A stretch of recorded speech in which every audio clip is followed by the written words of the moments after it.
La réhabilitation et la construction des routes est un véritable défi pour le gouvernement.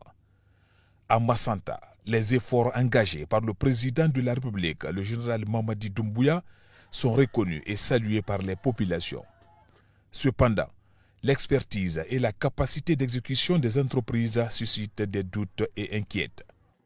L'enseignement des projets en cours de réalisation tels que le bitumage des voiries urbaines de Massanta, qui est en souffrance depuis plus de 2 ans, dont la société Somaco a le contrat. L'aménagement du barrage hydroélectrique de l'OFA, l'ouverture des corniches reliant du quartier Pangbalame via Villa Béa et Naé Ajimodou. Les mises en œuvre permettront d'améliorer sensiblement les conditions de vie de la population de Massanta. À la forte population de Massanta, mobilisée à la Maison des Jeunes pour traduire sa confiance et son soutien au CNRD, le Premier ministre Amadou Ouriba a rassuré de la détermination du gouvernement, suivant les orientations du chef de l'État, à répondre aux attentes légitimes des populations. La question des routes, le désenclavement. Massanta est au cœur, comme vous l'avez dit, de la Guinée forestière. Elle est adossée sur le Libéria, sur la Sierra Leone, et comme vous le savez, ce sont des points stratégiques majeurs sur lesquels la Guinée, du fait du passé, doit prendre toutes les dispositions pour qu'il y ait des axes routiers permettant en toute saison et en toutes circonstances d'avoir la possibilité de faire que la circulation des biens et des personnes puisse être assurée. Nous allons étudier tout cela. Parce qu'en réalité, Massanta condense les problèmes de la Guinée forestière. D'abord, les questions des routes, des infrastructures. Nous allons mettre tout en œuvre, puisque c'est l'axe principal que le général d'armée Mamadi Doumbouya développe. Il nous faut des infrastructures. Et les infrastructures en forêt sont des infrastructures stratégiques majeures. La route du café doit être réhabilitée.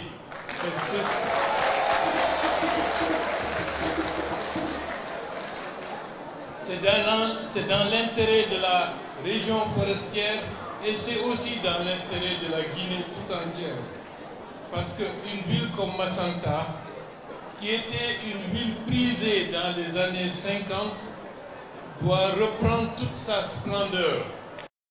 Reconnaissante des efforts déjà posés, la population de Massanta a salué l'amélioration de l'offre de santé dans leur préfecture.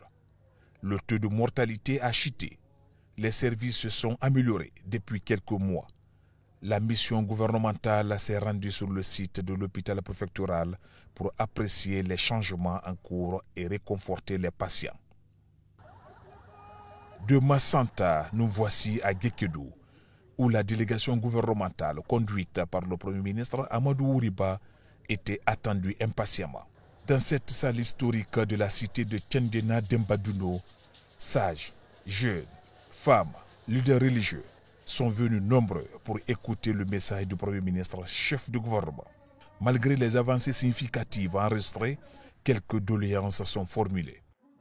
Certains projets en cours de réalisation rencontrent des difficultés et nécessitent l'implication du président de la République, votre implication ainsi que celle de tout le gouvernement pour leur aboutissement. Nous souhaitons ainsi attirer votre attention sur la fabrication et la pose des dallettes, un projet pour l'amélioration de la voirie de notre commune. La rénovation de la maison des jeunes et du stade, car ces infrastructures sont nécessaires à nos jeunes pour le développement de leurs talents, notamment dans les domaines artistiques et sportifs. L'achèvement du bitumage des 18 km de la route nationale Guékédou-Kissidougou.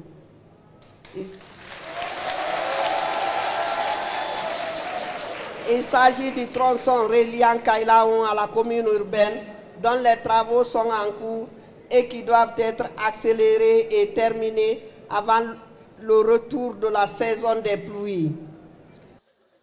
Après avoir écouté attentivement les différentes doléances, Amadou Riba a insisté sur la nécessité de promouvoir la paix et la cohésion sociale. Pour lui, le vivre ensemble constitue l'élément de base pour la réussite des différentes communautés. Je dois vous dire en toute franchise, les fonds destinés à la reconstruction de Guékédou étaient déjà mobilisés. Parce qu'en 2008, ces fonds existaient. Mais comme le patriarche l'a dit tout à l'heure, notre pays est malade d'une seule chose. Des financements sont obtenus, des projets sont lancés. Et après, on fait semblant de commencer et après tout disparaît.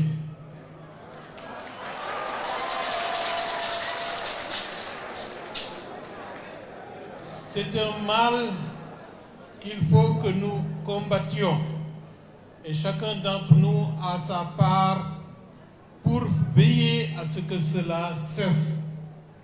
Mais le gouvernement doit changer de pratique, y compris l'administration financière de la République de Guinée. Parce qu'en réalité, où est le mal? Il y a des projets, on décide, on fait telle chose dans tel endroit. Les administrateurs territoriaux de la localité ne sont pas au courant. Les élus locaux ne sont pas au courant. Ils ne connaissent pas, comme l'a dit tout à l'heure le patriarche, les termes de cahier de charge. Et en fin de compte, ils voient simplement une entreprise qui débarque et qui dit que je dois faire ça. Et un beau jour, l'entreprise disparaît. Qu'est-ce que la population, dans ce cas-là, peut faire comme élément de remarque ou de surveillance? Pratiquement pas grand-chose. C'est ça qu'il faut changer. D'autres revendications qui sont très populaires, nous avons entendu, nous transmettrons. Et je suis sûr que le meilleur choix, la meilleure position sera prise pour rapprocher le plus près possible l'administration territoriale des populations directement intéressées. La délégation gouvernementale poursuit son séjour de travail dans l'arrière-pays.